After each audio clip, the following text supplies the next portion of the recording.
They tried to evict me from my own land. And I wasn't backing down. I had been dreaming about this moment for years, owning a farm. A place where I could escape the noise, the stress, and the endless rules of city living. When I finally found the perfect property just outside the reach of any HOA, it felt like fate. The land was beautiful rolling fields, a small pond reflecting the sunrise, and old, charming trees that whispered stories of decades past. I could almost feel the freedom in every breath of fresh air. I imagined waking up every morning to the sound of birds instead of car alarms, tending to the soil, planting vegetables, and maybe even raising a few chickens. This farm was going to be my sanctuary, my safe haven from the world's constant demands. At first, everything was perfect. I spent the first few days walking the property, planning out garden plots, envisioning a cozy little barn, and dreaming of weekend bonfires under the stars. It felt like stepping into a storybook, and I couldn't wait to start this new chapter of my life. I had escaped the crowded streets, the overpriced city life, and the endless noise of suburban monotony. My farm was finally mine, and I intended to make the most of it. But just when I was starting to relax and truly feel at home, the first warning arrived. A plain envelope, seemingly harmless, appeared in my mailbox. I opened it with a smile, expecting perhaps a utility bill or a friendly note from a neighbor. Instead, my heart sank. The letter claimed I owed HOA dues. HOA dues. I was outside their jurisdiction. I thought, how could they possibly demand money from me? My mind raced as I reread the notice, hoping it was a mistake. It wasn't. More letters followed, each more threatening than the last. Suddenly, the dream I had so carefully built was overshadowed by confusion and anxiety. The quiet mornings I had envisioned were replaced by a constant sense of unease. Every letter felt like a dagger reminding me that someone wanted to control a property I had legally purchased. I tried to ignore it, thinking perhaps it was just a misunderstanding, something that could be cleared up with a simple phone call. But the letters kept coming, and each one was more aggressive than the last, filled with legal jargon and veiled threats.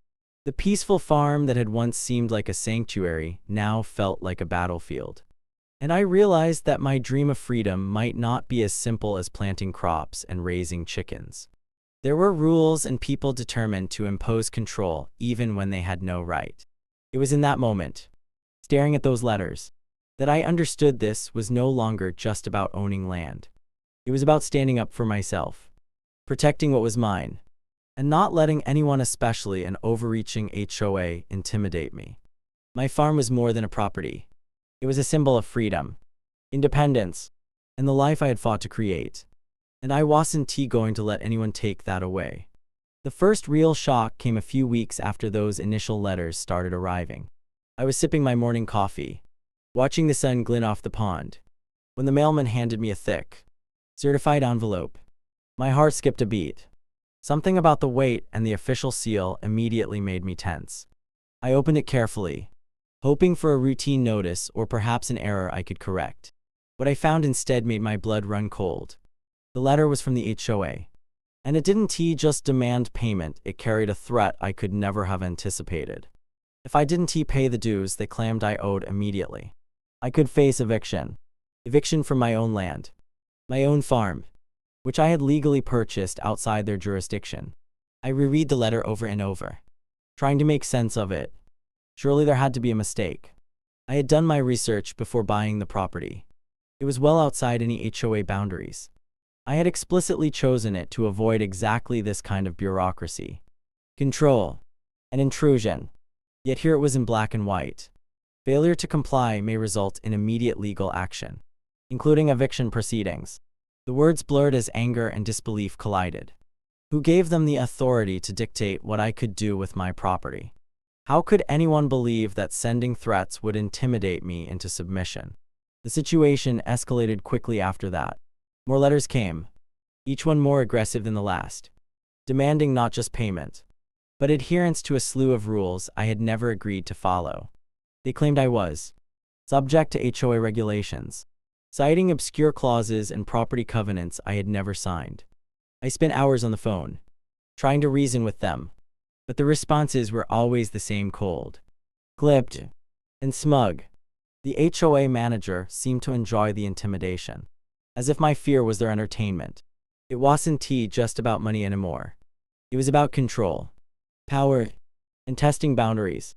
Every day became a mental tug of war. I loved my farm, but the constant pressure from the HOA made me question every decision. Was I truly safe here? Could they really evict me? I couldn't ignore it. Yet I also refused to let them win. I realized this wasn't just an administrative issue, it was a battle for respect. For my right to live freely on the land I had worked so hard to acquire. Finally, I made a choice. I would not back down. I refused to pay for something I didn't owe. And I refused to let fear dictate my life. I began documenting everything: letters, notices, phone calls, preparing for the day I would confront them head on. For the first time, I felt the weight of the fight ahead, but also a surge of determination. This farm was mine, and no overreaching HOA would make me relinquish it. What started as a peaceful dream was quickly turning into a battlefield, but I was ready to stand my ground. After weeks of tension, I knew that ignoring the problem or trying to resolve it over the phone wasn't going to work. I had to face them directly. The thought made my stomach churn, but I also felt a strange surge of determination. I packed my camera and phone, ready to document everything, because if there was one thing I had learned from all the letters, it was that the HOA thrived on control and intimidation. And proof was my strongest weapon. When I arrived at the HOA office, the building looked harmless enough from the outside, a small, tidy office with a neat lawn, but I knew the real battle would happen inside. The receptionist barely looked up as I walked in, as if they had seen this kind of confrontation countless times. Then she pointed me toward the manager's office. In that when I saw her, the HOA manager, the perfect embodiment of a Karen in her element. Sharp, styled haircut, crisp blazer, and a face set in a smug, self-righteous expression. She exuded authority and control, the kind that makes people instinctively back down. But not me. I introduced myself and explained my concerns calmly, hoping that logic might get through. But it didn't. Her voice was clipped, the tone sharp, like a knife slicing through my words before they could land. Rules are rules, she said, almost theatrically, and you are subject to them whether you like it or not. I felt a flush of anger. Subject to rules I had never agreed to, on property I legally owned. It was absurd, but she delivered it with such confidence that it could shake even the strongest person. I refused to show fear. I kept my voice steady and firm, documenting every word on my phone. The tension escalated as she leaned back in her chair, tapping her pen and smirking. She tried every tactic I had anticipated: guilt, threats, and the subtle implication that I was an outsider who didn't belong. Many people comply because they know it's easier than fighting, she said, her words dripping with condescension. But I wasn't just anyone. I had done my homework. I knew my rights, and I wasn't about to let intimidation win. I countered with facts, legal references, and evidence of my property's boundaries. Each point I made seemed to surprise her, as if she hadn't expected resistance. I could feel the shift. The smug confidence faltered, if only slightly. She started repeating herself, throwing the same tired arguments at me, hoping I would tire first. But I didn't. I stayed composed, documenting everything, my camera silently recording the battle of words. In that room, it was no longer just about dues or letters. It was a war of wills. I refused to let her control the narrative or my land. I realized that standing my ground, calmly and strategically, was more powerful than any fear they tried to instill.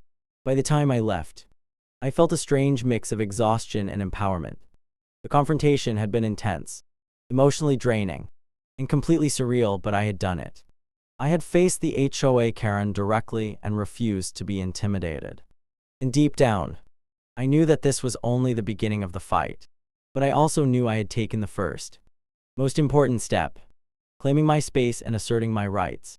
After the confrontation, I realized that talking alone wasn't going to end this nightmare. The HOA had shown its true colors. They were willing to use fear, legal jargon, and endless paperwork to assert control over a property they had no right to touch. I knew I had to be strategic. This wasn't just about standing my ground anymore. It was about proving, beyond a shadow of a doubt, that my rights as a property owner were untouchable. So I started documenting everything meticulously. Every letter, every email, every phone call, every conversation. I recorded it all. I made copies of property deeds, maps showing the exact boundaries of my land, and even photographs of the land itself. Every detail could be crucial, and I was determined to leave no room for ambiguity. I also hired a lawyer who specialized in property disputes and HOA overreach. From the very first meeting, it was clear that my case was solid. My lawyer explained that the HOA had no legal authority over my property, and that any attempt to evict me or enforce dues could backfire legally. The realization that I had a strong legal foundation boosted my confidence. I felt like a general preparing for battle, with every piece of evidence and strategy mapped out carefully. The lawyer advised me on how to respond to their threats without giving them any leverage. Every letter I sent back was precise, factual, and firm, leaving no room for misinterpretation. The HOA, of course, didn't take it quietly.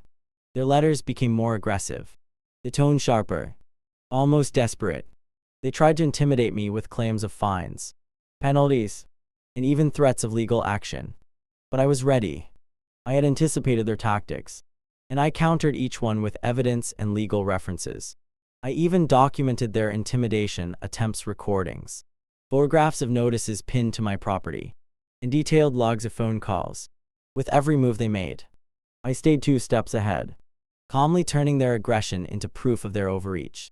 It was like a game of chess, each side testing the other, probing for weaknesses. The HOA expected fear or compliance, but all they got was preparation, strategy, and resolve. I could feel the tide slowly turning. Neighbors started noticing the letters and threats I received, and some even reached out, sharing stories of their own encounters with the HOA. Their support added another layer of strength. I wasn't alone in this fight, and that realization made me even more determined to protect what was mine. Weeks passed, and the battle continued, but I never lost focus. Every counter move, every meticulously documented response, weakened the HOA's stance. They couldn't intimidate me anymore. Instead, their letters became a testament to their overreach. By the time I stepped back and looked at everything, I realized that the fight wasn't just about property, it was about respect, boundaries, and refusing to let fear dictate my life. I had learned that preparation, strategy, and persistence were far more powerful than threats, and that knowledge gave me a quiet, satisfying confidence. After weeks of relentless back and forth, the tide finally began to turn. The HOA, once so confident in their threats and intimidation tactics, started to lose ground.